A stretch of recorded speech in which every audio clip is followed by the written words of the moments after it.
Le CAC 40 aura passé toute la journée dans le rouge. L'indice parisien clôture ce soir en baisse de 0,69% à 5039 points dans un volume d'échange d'un peu moins de 3 milliards d'euros.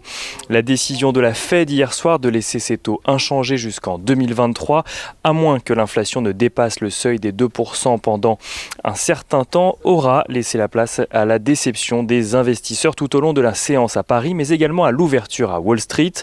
Si les investisseurs s'attendaient à un tel discours, ils espéraient tout de même une attitude encore plus accommodante de la Fed dans ce contexte si particulier où les États-Unis peinent à se mettre d'accord sur un plan de relance budgétaire.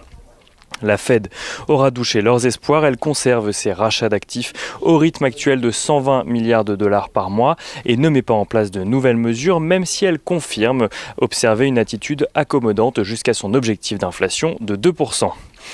En attendant, la Fed constate une reprise plus rapide que prévue aux États-Unis, même si encore incertaine pour le moment, et revoit ses prévisions de chômage et de contraction du PIB pour 2020 à la baisse.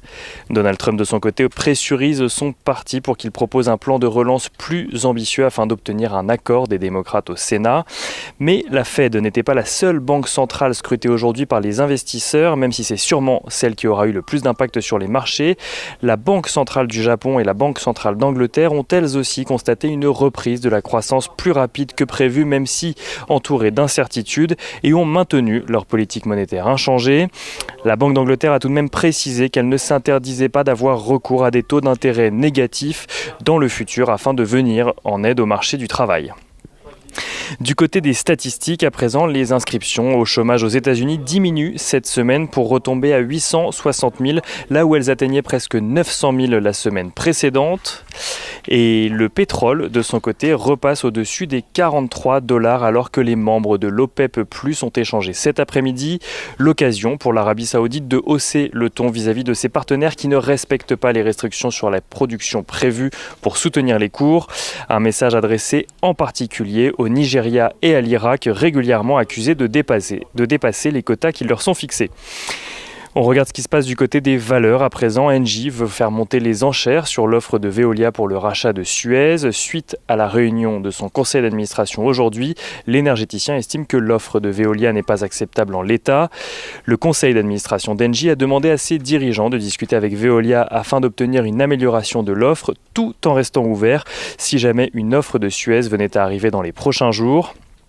Veolia et Suez qui sont à l'équilibre ce soir, tandis qu'Engie perd un peu plus de 1%. Unibail-Rodamco-Westfield chute de son côté de près de 9%. Le géant de l'immobilier commercial subit de plein fouet la crise liée à la pandémie. Il annonce un plan de 9 milliards d'euros pour renforcer son bilan face aux incertitudes actuelles. Un plan qui prévoit notamment une augmentation de capital de 3,5 milliards d'euros.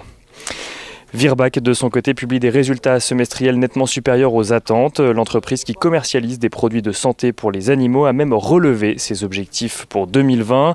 Virbac qui gagne aujourd'hui près de 9% sur la place parisienne. Et on regarde à présent l'agenda.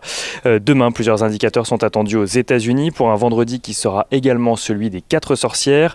En Europe, les investisseurs pourront regarder les prix à la production en Allemagne pour le mois d'août. Et côté entreprise, Acteos, 6 ou encore Crossject publieront leurs résultats semestriels.